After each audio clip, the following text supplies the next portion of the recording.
keep running? No. I'm going to hit broadcast now. All right.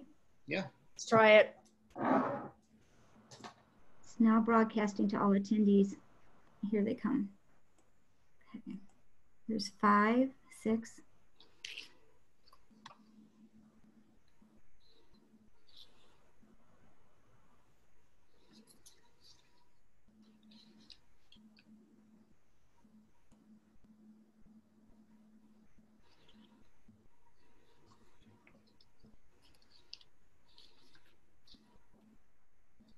$14.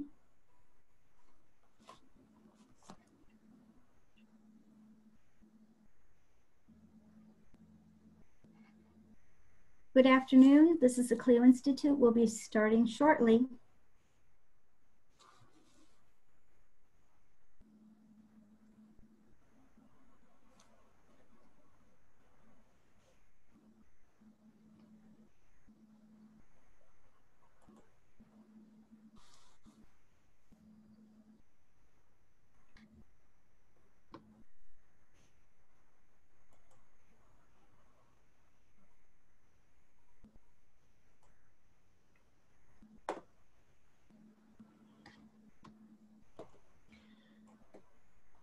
Hi, I think we're going to give just another minute or so and see who else we can get on the line. Welcome to Civics 101.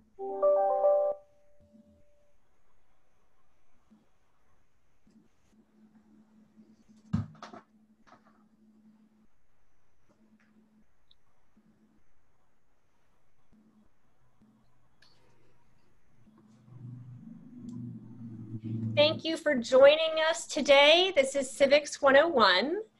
And this is the Clio Institute, a 501c3 organization. My name is Aria McKenna. I work with the Orlando office, and I'm here with Laura Betts. Hello, everybody. I think we'll wait a minute before we start.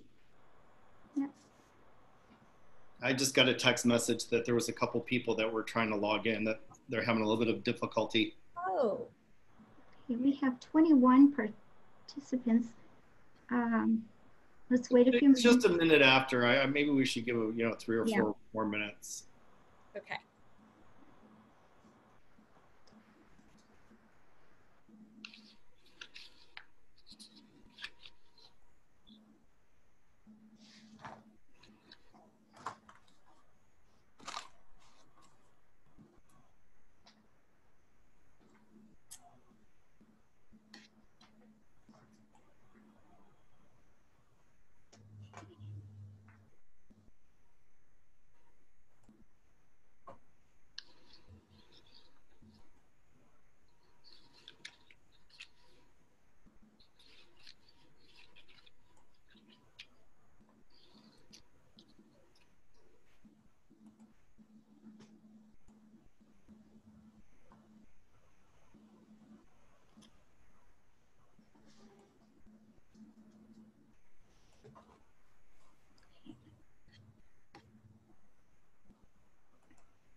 Hello, this is the Clio Institute. We'll be starting shortly. Thank you for joining us today.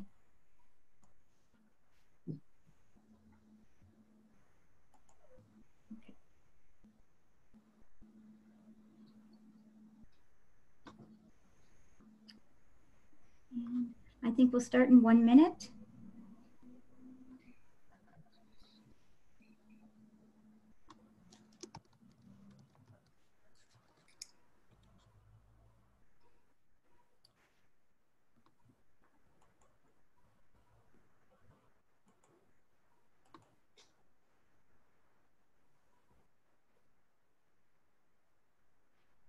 Yes, I see that Bob Klovichek has joined. Hi, Bob. Hey, Bob. He put in the chat, can you see if I've joined? I'm just letting him know we can see. Thank you for joining us today.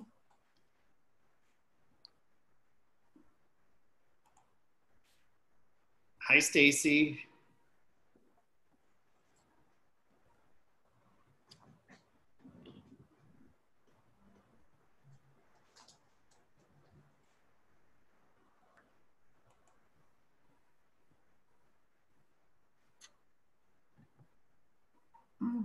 All Aria, I think we can probably start now if you'd like. Okay, great. So great to have you guys here. I think this is such an important subject matter, talking about Civics 101.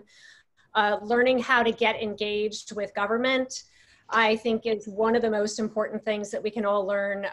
You know, our governmental systems are going to have an enormous amount of power when it comes to dealing with the climate crisis, and we really need them to support us in our efforts. So I'm really glad you guys are here. I chose this background because it is a lobby day that I took in Washington, D.C. with a group of people, and it was really wonderful to sit down with some senators and congressmen and have them hear our voices. So really glad to have Eric here with us today to talk about his experiences and how it is that he's gotten involved on the local level to affect really powerful changes.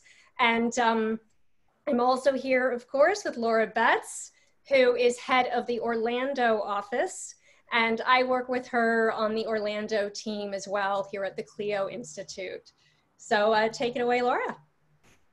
Before we start today, I'd like to just let you know we'll have a question and answer session at the end. And I'm going to start with a video on the Clio Institute before I introduce our speaker, Eric. I want you to ask yourselves those tough questions, the ones we avoid: how we want to live, what do we want for our children, what do we want for our planet? Our atmosphere is so finely tuned for what we need, we're treating it like a dumping ground, a sewer. The health impact of climate change is a global problem, and we see the results of that on a local level. If we fail to act now, then we will leave behind a fundamentally degraded planet for our children and grandchildren, a planet that resembles the futures that have been portrayed in dystopian Hollywood films: unprecedented inundation of our coastlines, droughts, floods, heat waves, superstorms. That's the future that we will see if we fail to act on climate. The Clio Institute was founded in 2010 with the drive to educate and empower South Floridians to act on climate. Founded by Caroline Lewis, a science teacher by training, her vocation led her to understand what was causing people's apathy towards the glooming climate crisis: knowledge. We're in the middle of the sixth mass extinction. Today, the Clio Institute is the #1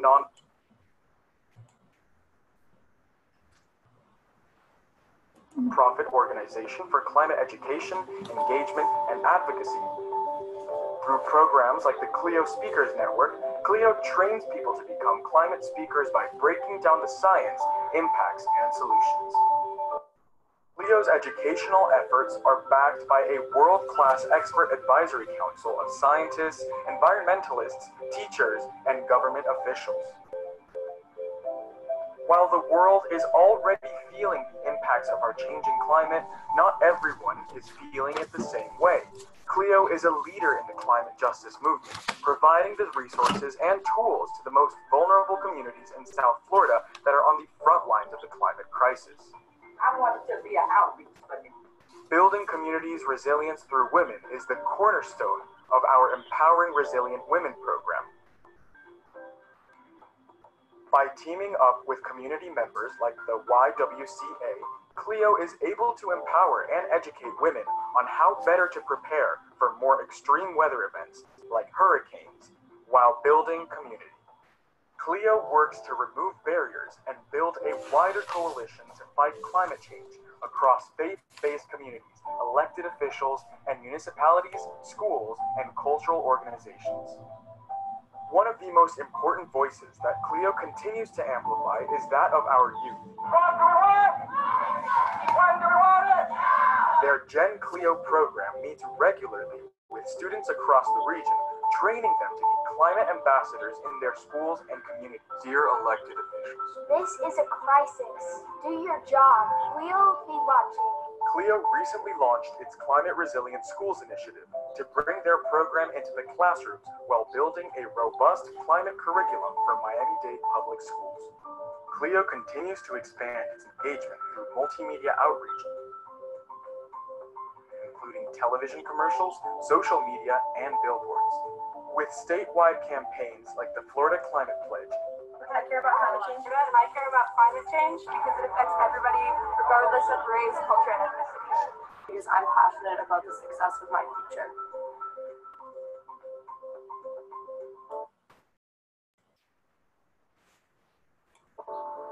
I like the Clio Institute because it takes the time to educate people about the importance of climate change and the things that we can do to improve our world. You can have your voice heard too. Fund our climate action work today. The future of Florida is in your hands.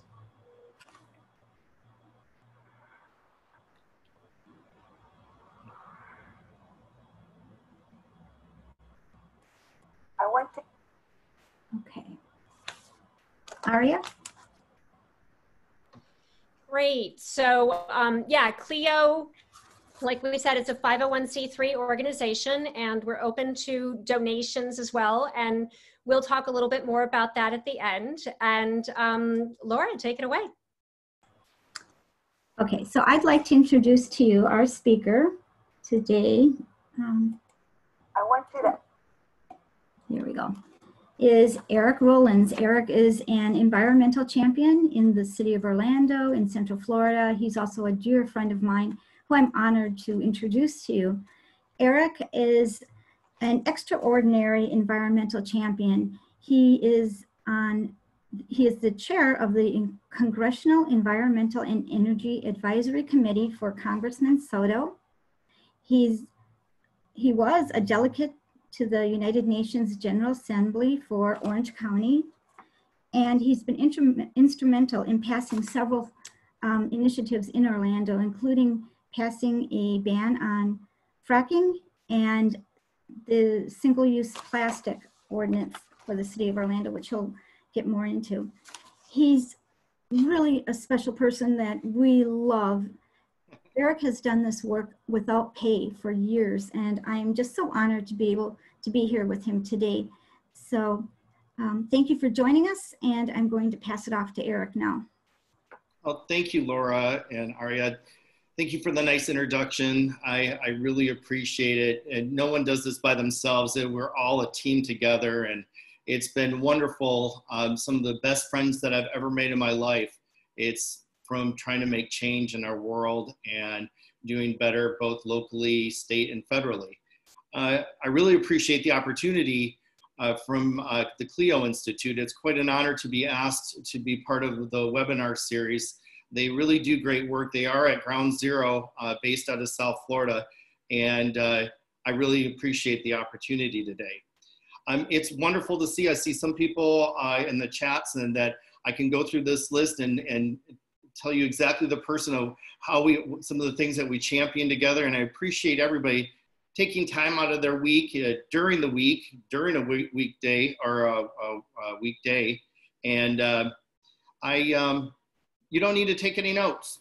Everything that you'll see today, everything that I'm talking about, not only is it being recorded, but we're also providing links. Everybody that signed up and has their email accurate, you'll get all the slides, all the different things that we're going to be talking about, from how to register to vote to how to be a candidate yourself. So I'm going to give a brief overview of the structure of government. That's kind of the dry point. It's kind of probably what you learned a little bit in high school, but it varies a little bit state to state, and there's big differences between the state and federal and local governments if you put something on the ballot or if you have to make it through the court system. So one of the things that you first have to do is realize the structure of the federal government and the state government and your local government. If you look on this slide is now, this is from Georgia, but all the states have the same government structure, just like the federal government, except for one.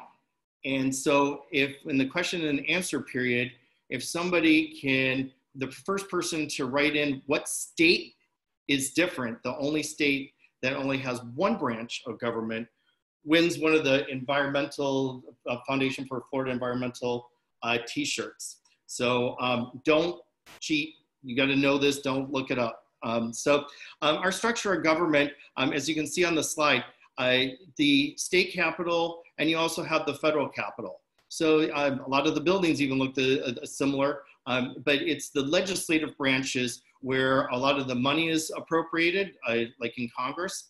And it's also where the other house would be the Senate.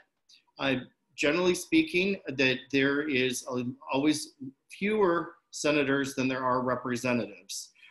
There's only 100 senators throughout the country that represent us federally. That would be Rick Scott and Rubio here. But we have over 430 Congress people that would be like Congresswoman Val Demings, or that would be like Congressman Soto, that represent districts in DC. Now on the state level, we have a state house and a state senate. We only have 40 state senators, like Linda Stewart. Could you go back to the previous slide, please? And then we have the representatives like Carlos Guillermo Smith, Amy Mercado, that represent us on a state level. So the differences that between, it's who do you know on who do you know how to talk to? And we're gonna get that, answer that question in a little bit. Now on the executive branch, that's the White House. That's the governor's mansion. And so every state has an executive branch of government. Now, there's certain issues that you're gonna find in that the federal government controls that the states do not. So if you've got to recognize, like if you have a pothole, let's say, on your road, you're probably gonna contact your city government.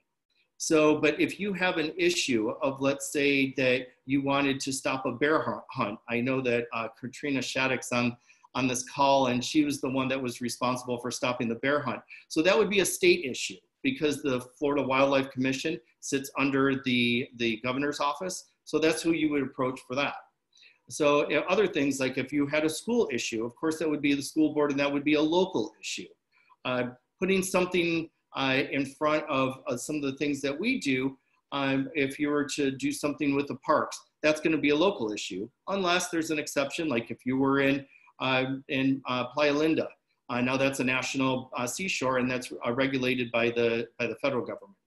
The last branch is the judicial branch, and we know how important that is because on Monday we just made history. The LGBT community finally is now recognized as equal in the workforce, and so it was a very, very special day, even more important than gay marriage, that we have the right to work and not be fired for who we are, who we love.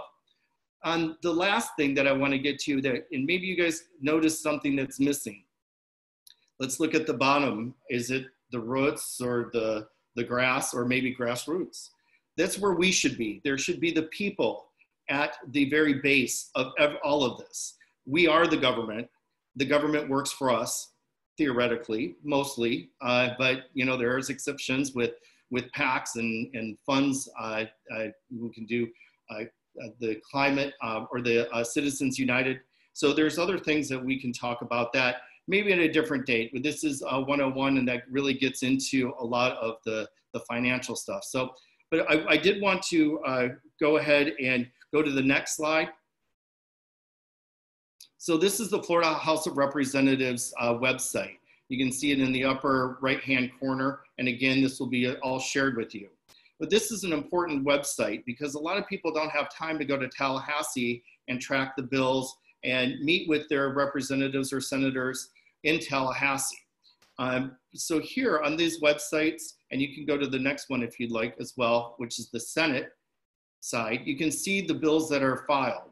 You can track the bills, each one, and this is very similar in the federal government, that a bill is introduced and then it goes through certain committees. And then you can track this bill, you can see who voted, you can see the person's bio, where they're from, the districts, and it's very, very interesting, especially now because we have a part-time legislature. there's nobody in Tallahassee right now. So it's not probably too productive unless you want to go back what happened last legislative session and see how people voted. It really, I wish more people would do that, because I think that sometimes the votes that they cast on election day might be different. But Tallahassee is 5 hours, 4.5 hours away. So it makes it a little bit of a challenge. But a lot of things that we want to deal with on a day-to-day basis is right here. It might be the mayor's office. And as you guys know, in Orange County, we have a mayor, and we're lucky to have 2 mayors. And we've got a mayor in the city of Orlando, plus all the 14 municipalities that make up the additional municipalities in Orange County. So there was, quite a while ago, I was an elected official, and I was the chairperson for the Soil and Water Conservation District. We did a lot of lake cleanups, and we still do, under the Foundation for Florida Environmental Protection. I wanted to see, oh, I'm sorry, let me go back for this slide. This slide is the structure of the Florida electorate. So as you can see that maybe when you call into Tallahassee, look at all the different options. So you have the legislative branch to your right, you have the judicial branch in the middle, and you have the executive branch to your left. If you take that one all the way to the left and you see that line that goes all the way down, that's what the governor controls. Now, Florida is unique. A lot of governors do not have as strong an arm as the governors have in Florida. We also they have a line item veto. And that means that if they have a bill and they don't like it, then they can strike certain portions of the bill. They can also, right now, where Governor DeSantis has several bills on his desk that maybe he will sign, maybe he won't, or maybe he'll veto. We see that it's been coming out, and I'm sure this is because of the virus, but usually most everything is wrapped up by the 1st of July. Most of these bills that were passed that did become law, like let's say last year with the seatbelt or text while driving, those things go into effect usually July 1st. So be careful out there, because just even if you don't know, you could still, you still might be in violation. So we can go back to the next slide. Okay, so as I was saying, when I was the elected official on the Soil and Water Conservation District, we do lake cleanups. And I'm going to use the turtle as an example how one problem turned into a massive movement, from a lake to City Hall to the state to the influence of big business back to City Hall and potentially to your table. So the cleanup, if you look on the right-hand side, that's all styrofoam that we pulled out in one day, and that was just one bag. We had over 74 pounds of plastics, of armbands, water bottles, and a lot of styrofoam. And if you can imagine with 74 pounds of styrofoam, that's a lot of volume. When we were cleaning up, we were out on kayaks, and Jeff Shelby said, "Eric, paddle over here." And so I went up to Jeff alongside his kayak, and he picked up a turtle right out of the water. And I was like, God, how did that turtle allow you to pick it up? And he said, well, snail eggs look a lot like styrofoam, and they eat that as their food source. They can't pass it, they become buoyant, and they literally starve to death in their shells. And Jeff handed me the turtle, and the turtle's legs and tail were completely skeletal. It was starving to death, and it was because of styrofoam. And so as you can see, now this was not the same day, but if you look on the left-hand slide, on the green vegetation, those are snail eggs. That's what they're looking for. And it's just not turtles, it's birds, frogs, wildlife. But what I'm holding is a piece of styrofoam, and you can see the little beads, how they look even similar in size when it breaks up like that. So I knew that the solution was that we have to save the wildlife, that we have to stop the pollution at its source. We can do cleanups all day long, but if people are still throwing this out, if it's still ending up in our lakes and rivers, then we have an issue. So we wanted to make Orlando a no foam zone. And so we had a call to action, and we worked with our commissioners and the mayor's office to bring this to a vote to ban styrofoam in the city of Orlando. We were so close. And the closer that we got to the legislative session, I started getting nervous, and I contacted the commissioners in the mayor's office, and I said, if we don't pass this, they're gonna find out in Tallahassee, some big business is not going to like this, and they're gonna preempt us. Now, preemption, if you're an activist, if you're a municipality, no matter what aisle you sit on, that preemption is a horrible word, and it's used and abused by the state government. And what that does, the preemption takes away our home rule, our able to manage ourselves, to pass ordinances. They take it, they pass it as a preemption, and then nothing's ever done about it. And it goes from smoking on the beaches of St. Petersburg to even trimming your own trees throughout the state now. So no foam zone, you can see the people that are to the right. That was just part of the people that we had. That was just the day that we, after the preemption, found a way, because I'll tell you, after that preemption, there was a lot of us that were very disappointed, and we wanted to give up, but we didn't. We stuck with it. We said, when there's a will, there's a way. We've got to protect the environment. We've got to protect the wildlife, and we've got to make it a better place to live. So we worked with the city, and we found a workaround.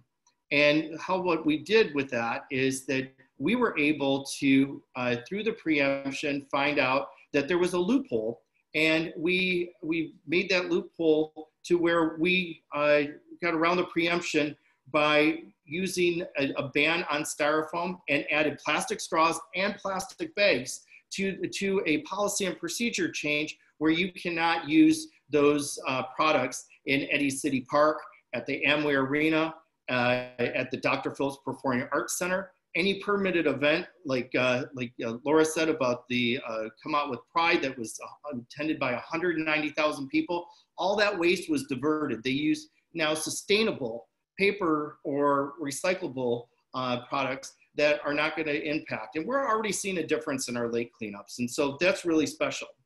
I would be remiss if I didn't mention that the big business that gave a lot of corporate money was Publix. Publix was the reason that we were preempted.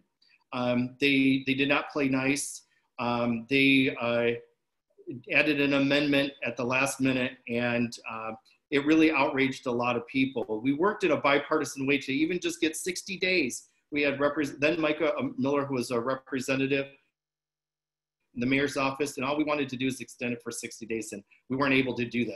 So that is a success story. So that's a moral of the story about Civics 101 is you never, ever give up. You never give up. You look at the team that we assembled and how good a feeling it was to be able to pass that. And I'm using this as an example, but it could be something that you care about that maybe you're working on today.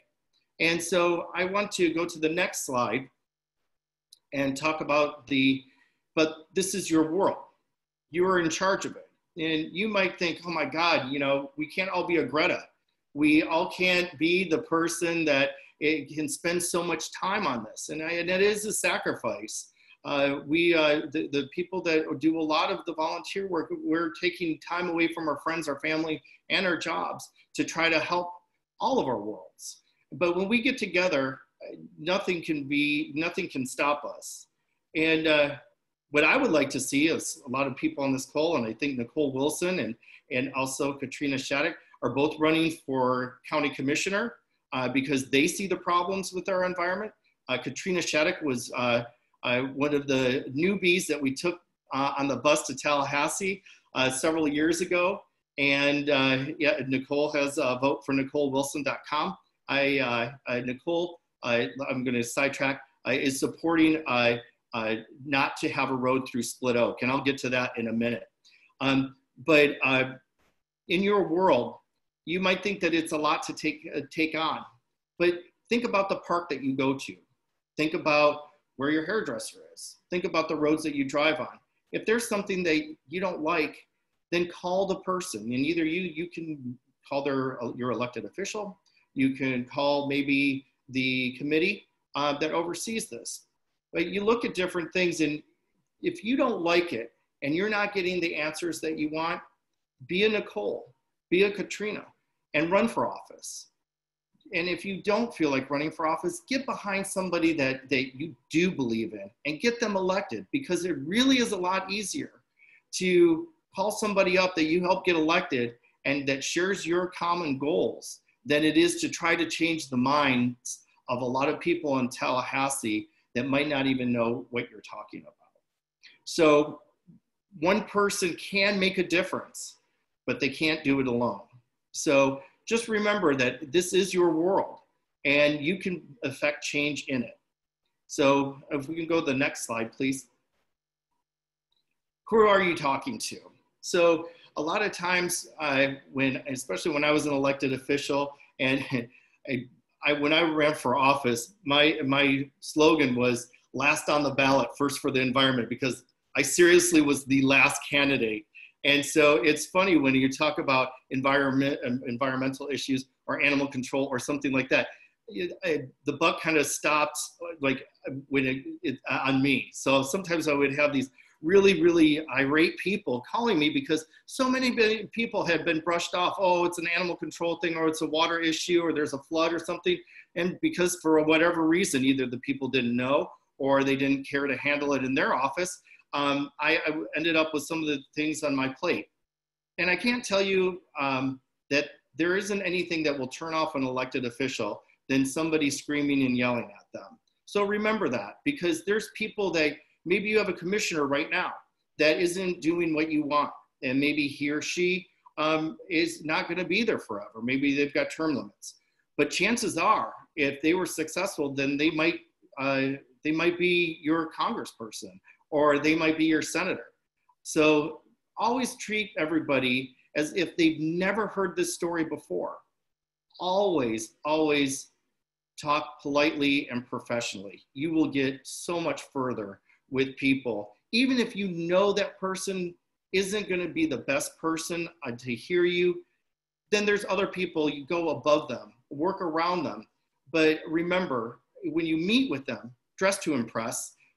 Sometimes we've been to Tallahassee and we've seen people, not in our group, that come in with shorts and flip-flops.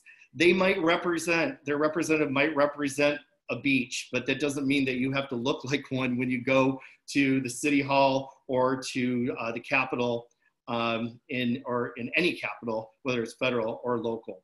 So I want to go to, and I also want to mention, this is Greta, and I think all of us know, the whole world knows a person that can make a change. And this was at the United Nations when in 2000, or last year in 2019, when I was fortunate enough to be on a delegation that Clayton Ferreira, Ideas for Us, put together, and we were the first delegation to the United Nations. And unfortunately, it's canceled this year, but you think that maybe, wow, that is such a great thing. It's open to everybody. If you show the commitment, if you show the drive, and you want to be part of that, let people know. There's opportunities for all of us everywhere to be a part of the system. A lot of times it seems so overwhelming, and I know that I've gone over a lot of information very quickly, but remember that this structure, you can enter at any level.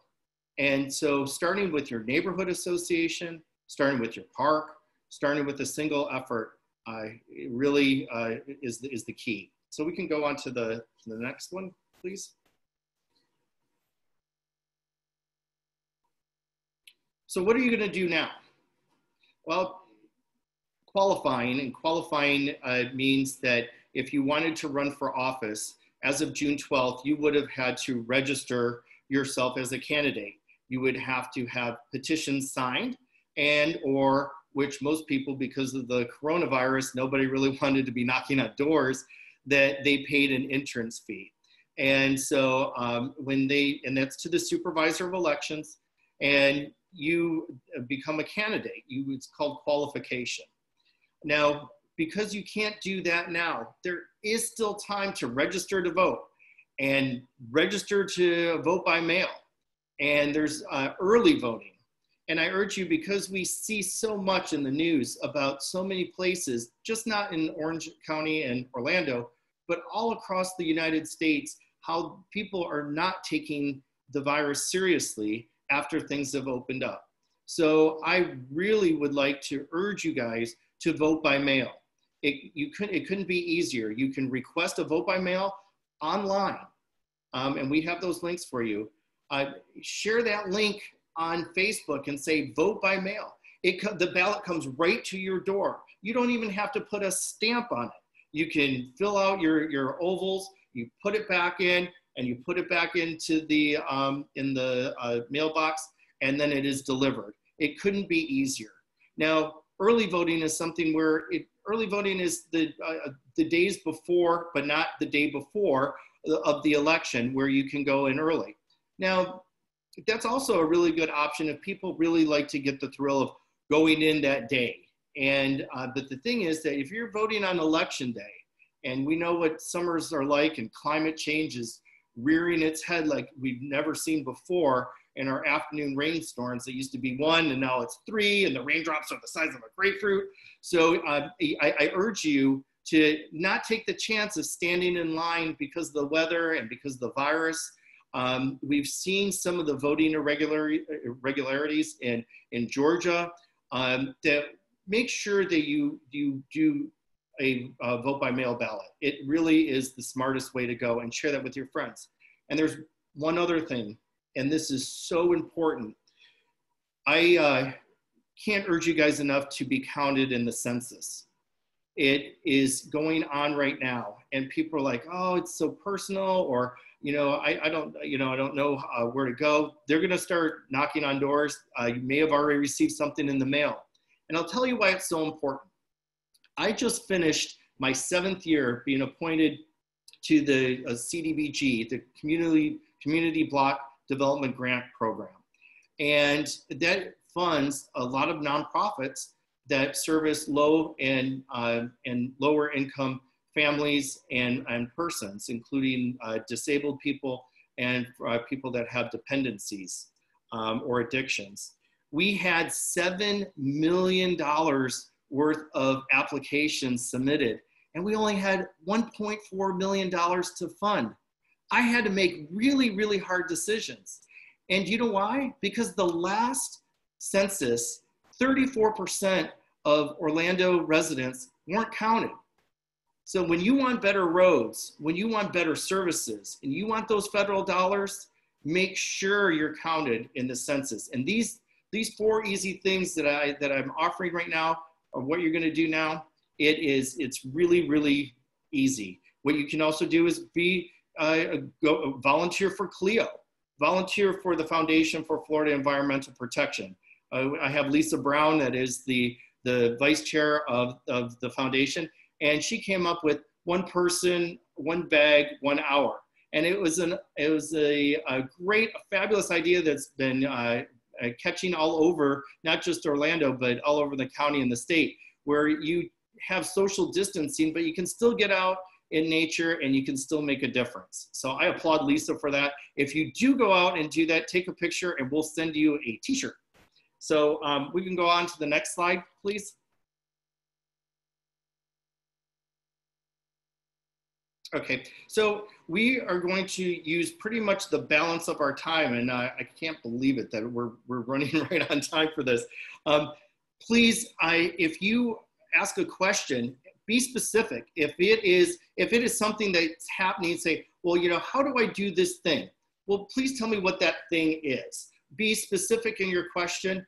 We've got, as long as Cleo, the moderators, and my good friend Laura have time, I will stay on this call until all the questions are answered. And I don't know if they're shaking their head right now or not, but I would like to go ahead and start with the first question. And Arya, will you be reading those? Yes, definitely. Let me go through this and see. Also, we had some early chats as well, which I think is great. Let me see here. So first of all, I just want to mention we got a comment earlier on. Eric is an Orlando environmental hero from Nicole Wilson, which is great, and I completely agree. And we also had some people who tried to answer that question that you put out there earlier. Oh, okay. Do we have any correct answers? I believe so. From Ariana Yanez, I think that's how you pronounce her name. She said Nebraska. That is correct. Woohoo! Please, yeah, and I know that we're friends on Facebook. If you could maybe send me your address and we'll have it delivered to you. Yeah, we'll make sure you get her information for sure. And then we had another comment as well. Great picture of the foam and the eggs. And this is from Stacy Bursick. And she said, it would make a fantastic post to share again and again. I agree, images can be very, very powerful and you know, really deliver powerful messages. And then we have from Nicole Wilson, voteNicoleWilson.com. So, and you know, so that was nice of her to, you know, give us that information. And I just want to mention CLIO is a 501c3 organization, so we cannot specifically endorse any candidates. I just need to be clear about that, okay?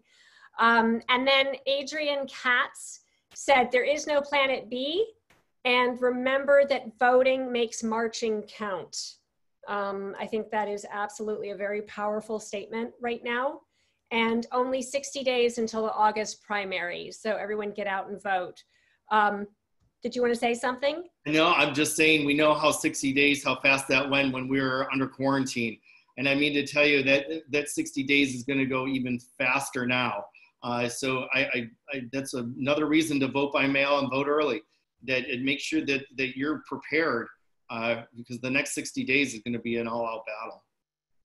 Yeah, definitely. So remember to check your registration status. We have a reminder about that from Adrian Katz as well, to check your registration status with your local supervisor of elections so that you and everyone you know actually receives that ballot. Really important, especially right now with everything going on with coronavirus and with things spiking.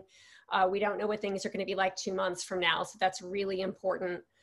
And also that is one of the links that you'll be provided, that there will be a link to the supervisor of elections. And we have a fantastic supervisor of elections in Orange County. And I just saw Kimberly Bukite. Oh, I didn't know you were on, Kimberly. I didn't see it. I was already speaking. But Kimberly is also running for county commissioner in Seminole County.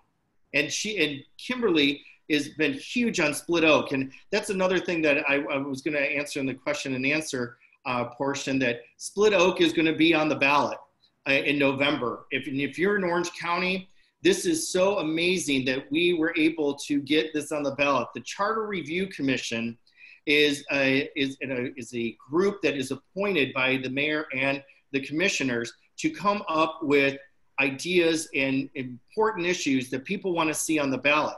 Well, one of the issues that is on is Split Oak, and this would overturn the decision of the very people that appointed them to prevent Split Oak having a 6-lane expressway go right through the top third of the preserve. So, if no other reason, although we can probably think of 1,000 right now, you need to show up and make sure that you vote to save Split Oak. I'm so glad you guys are talking about that. That's so important. Saving our land, saving our trees, obviously like a big, huge opportunity to be sequestering carbon as well as cooling cities. So really, really important there, a lot of implications. And we got a comment from Mary Lynn. Eric, I learned more in your 25 minutes than I did as 4 years as a political science major in college. Wow. And if you guys don't know Mary, she's with the Environmental Defense Fund. What a wonderful thing to hear. And thank you so much. That means from coming from such a environmental warrior as yourself. So I love you. Thank you. Absolutely. And then Kimberly Buchheit, I'm not sure how to pronounce that last name. Kimberly Buchheit. Huh? Buchheit. Buchheit. Okay. Yes, she's running as well, just informational. And also, any particular environmental initiative, this is a great question, that you would like us to support in the upcoming elections? This comes from Jairo Rodriguez. I'm not sure, is it Jairo? Jairo, yes, or he also goes by JR. JR, I can't, just what I said, Split Oak this is really outside of a very expensive legal battle, which it might turn into that anyway. But if we can get 50% plus one vote in Orange County to pass that, and people say, well, I don't even live in Orange County. What about Seminole County? Or I live in Osceola. The thing is, you don't realize how important, and maybe you do, Jairo, but the most important thing is that this sets precedent all over the state with all the other toll roads, with all the other different infractions that are, and trying to build over land that was promised in perpetuity to be preserved. So it is so important that we pass this by a huge number and preserve Split Oak like we were promised that it would be. So that is the number one issue in my mind, because it's going to send ripples to all the developers that they can't strong arm and write a bunch of checks to elected officials and get their way.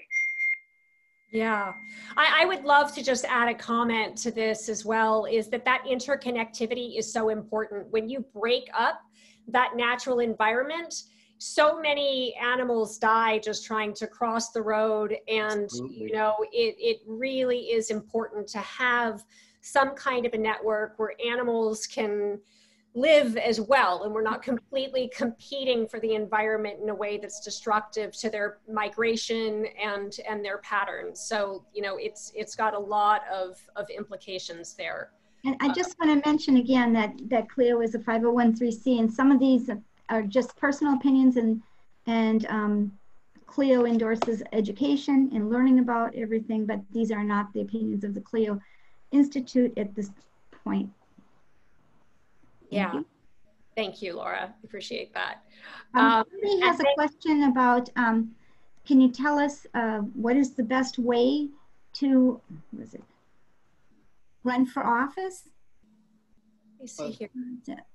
The best way to learn about candidates running for office. What is the best way to learn about candidates running for office? That's a really good question as well. You know, how I kind of, there's people do it one way. I kind of always work backwards from the people that I really support. Sierra Club does endorsements. Go to the foundations. Go to the places that you care about, and it doesn't have to be environmental. It could be anything that you care about. It could be a million different issues. That maybe it was blue-green algae is a real big thing, because that's really not even an environmental issue as much as it's an economic issue and an impact that we have. So look for those things. When you look at Bull Sugar, a couple of those other ones that are in South Florida. Locally here, like I said, the Sierra Club, you can go to either, you know, you can go to any political party, no matter what. And you know, I held this Civics 101 because it was open and is open to everybody, because you can't do this all by yourself. Everybody needs to work together on a lot of these projects. And so really do know your candidate, excuse me, but I would definitely recommend, and something that maybe if you belong to a union, or if you are part of an arts council, and know the people that really want to fund the arts. Those are the best avenues that I could suggest that you try. So we have another question from Stacy Bursick, and she says, if you see a representative in public Is it appropriate to approach them at that time with anything other than a greeting? Yes and no. Now, if you are at, let's say, a fundraiser, or let's say it was a political event, or if it were celebrating something that had to do with something that they worked on, whether there's 3 people there or the 100 people, if they're in their realm of being a political person at that point, it is totally appropriate. Now, would you walk up to them while they're chewing some food? I'd probably wait until they clear the plates. But now, if it were a personal, and we're very fortunate in Orlando. A lot of our elected officials, they go socially out with us all the time. You'll see Mayor Dyer out at the Abbey. You'll see Commissioner Sheehan walking her dog.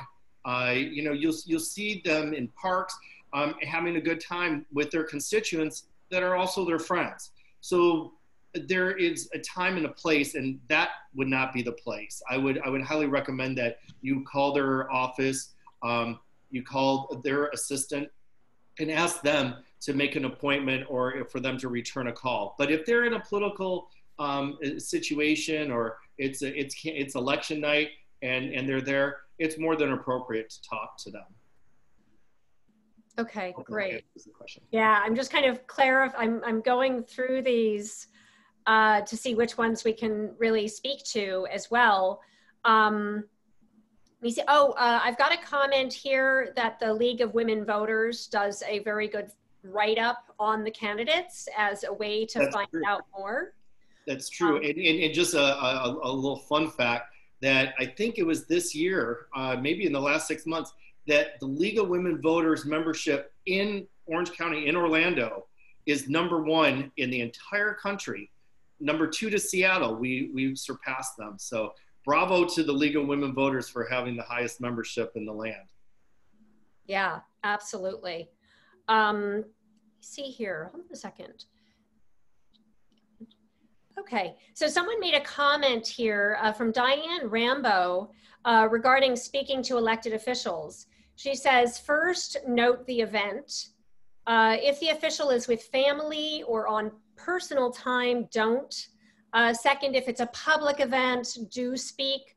Start by thanking them for something, which I agree. I think that's a very good habit to start out with something that's complimentary. The more you know about your candidates and what they're doing, that's going to help a lot. And then bring up your topic. I think Diane and I are on the same page with this.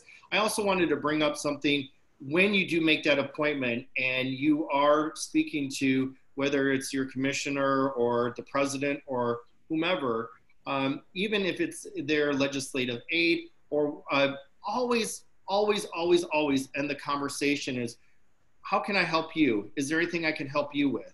Because that gives them the opportunity. They know where you're coming from. Now there might be something that you guys agree upon that you could push over the finish line. They have bills, they have volunteers, they might need help. Like I said, we can't do it alone. And I'll tell you, 99% of the people don't ask that question. And they're really it takes them a second. They're like, well, let me think about that for a second. And so they will remember you. And especially if they do ask for your help and you follow up with them, they'll remember you, and they'll remember the next time that you have a request for them. Yeah, I think that's a really good tip for lobbying as well, is to start off. Oh, absolutely. Especially if you go in large groups, like when you go to the Florida Realtors, or if you go into like the medical profession where they have Nurses Day or anything like that, always ending on that, because when you see these large groups and they're just shuffled in and out all day long with 5 minutes to spare for lunch, they'll remember that you asked. Yeah. Okay, so I've got another question here from Ariana Yanez. Is it Yanez or Yanez? Good afternoon, Mr. Rawlings and panelists. I live in Broward County, and in my community, there is a well-known eagle's nest on a very small plot of land that has been getting smaller and smaller over the course of about 4 years due to growing development and housing. I believe it is important to not develop on that land where the nest is located, and I want to try to get that land to be legally protected. but I'm not sure if it is. Do you know where I could or should start, or who I should talk to? Whether it's my city commissioners, or is it more of a state level problem? My goal. Oh, sorry. I can't see the question, so I apologize for interrupting. Yeah. I'll just finish. It's very quick. My goal is that if it is not protected, I want to try to get it protected. Okay. All right. Well, that is a really great question, and it's a multifaceted answer. So what's great about that is you can start right now. Go to your property appraiser website, and it will give you the owner of the land.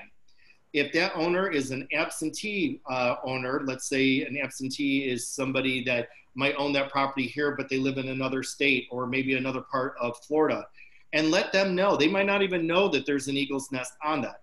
Now, that eagle's nest is federally protected. They cannot remove or damage that nest or disrupt them during breeding and until they are able to survive on their own before they fly the nest. So there is a multi-layer thing on that. Now, if it is next to, let's say, public land, if it's by a public easement, if it is by a park, if it is by a state park, would even be better, to have that part annexed in.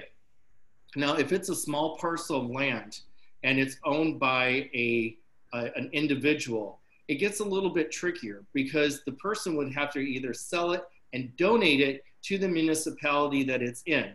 And then there lies another issue that just because they donate it and you think that would be a good thing, it's now the municipality is responsible and liable for that. So if somebody hurts themselves on that property, is it big enough to be a park? They're gonna maintain this?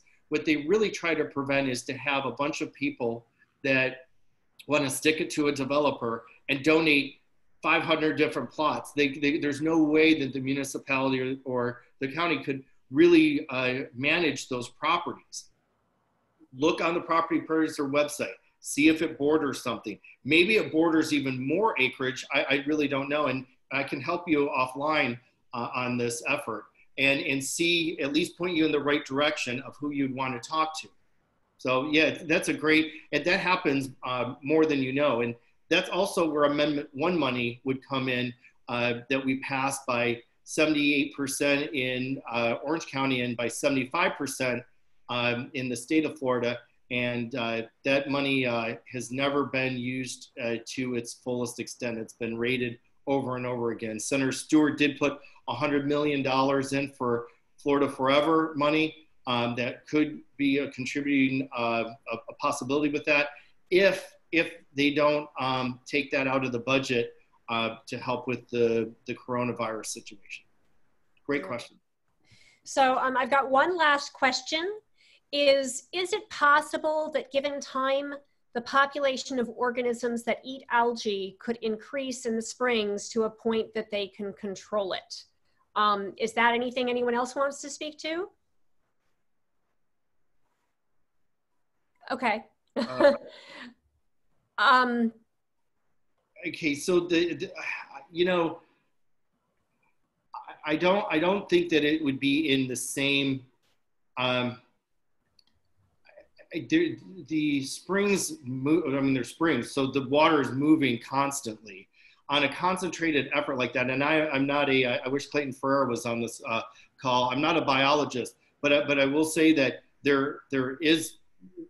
They're trying to make this as a biofuel, but to actually combat it, I think it's it's point source pollution. When we strengthened the fertilizer ordinance, when the last Orange County administration, we had $55 million appropriated just for Orange County to do testing and septic tank improvements or replacements just within the watersheds of those springs. They are using that money. The test that we're supposed to be back in 18 months, it's been more than 2 years. And so yes and no to that question that I can think of it off the top of my head, but to actually have those organisms to eat something that would be in the springs, I think the volume of water would be too high. Okay. Yeah, I mean, I just want to speak to that for a moment. And I want to say that I certainly don't know everything about this subject either. And it's something I've been wanting to learn more about. I have heard through some circles that they are working on technology that should be able to do that, but I don't know enough of the details about it.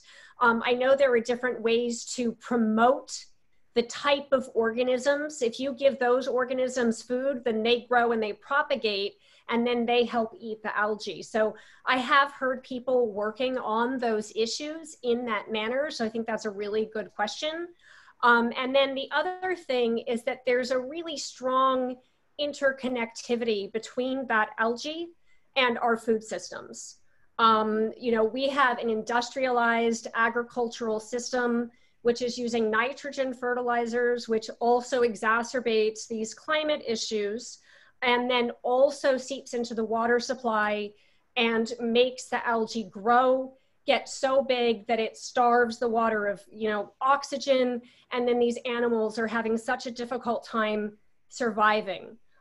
This is the type of science that is so important for people to understand more easily. And it's exactly the sort of thing that Clio is covering as well, which leads me to the fact that Clio is putting together a climate and food course to discuss these types of issues and this type of interconnectivity. And applications for that are due June 26th, and we're going to be following up with more information about that. And, you know, I really am very excited about the course. It's going to be 5 different days going into more detail, and you can walk away with a climate and food certificate as well, which will be wonderful. And Clio is also starting up with the CSN training. The it's the Clio Speakers Network. And we certify people to become climate speakers as well, to really help educate your communities, your friends, get involved, and to really understand the science better. The more we all understand the science, the more we can respond to people who have a lot of misinformation about that, and that misinformation gets spread, and it helps keep people from taking the kind of climate action that we need and voting for the right candidates that we need to support these issues as well. So I think that really is so important. And Clio has an event calendar as well, and we're going to share all of that information. Hold on a second, I'm just writing this really quickly in the chat as well so that you can see it. And only they can't see the chat. You can put it in the answers. Only people that can see the chat is the panelists. Yeah, I think this went out. It says to all panelists and attendees. Can everyone see that? Okay. Okay. Yeah. I think maybe if it comes from us, they can see it. Okay, good, good. It looks like they got it.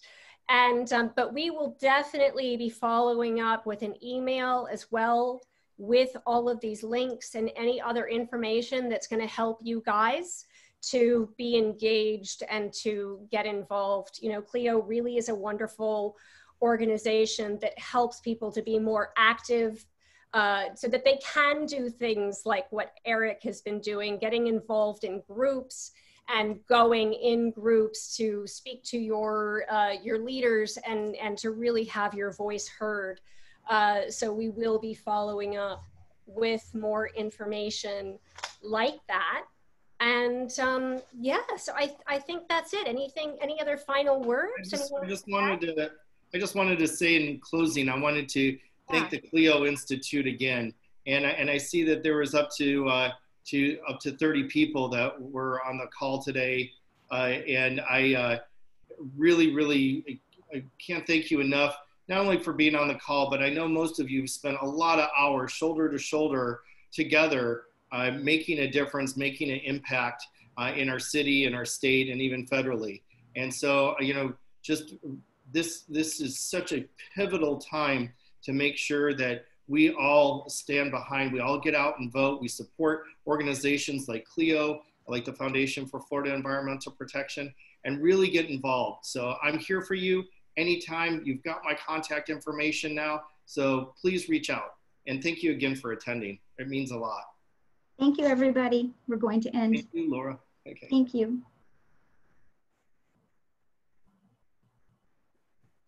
Aria, Thanks, guys.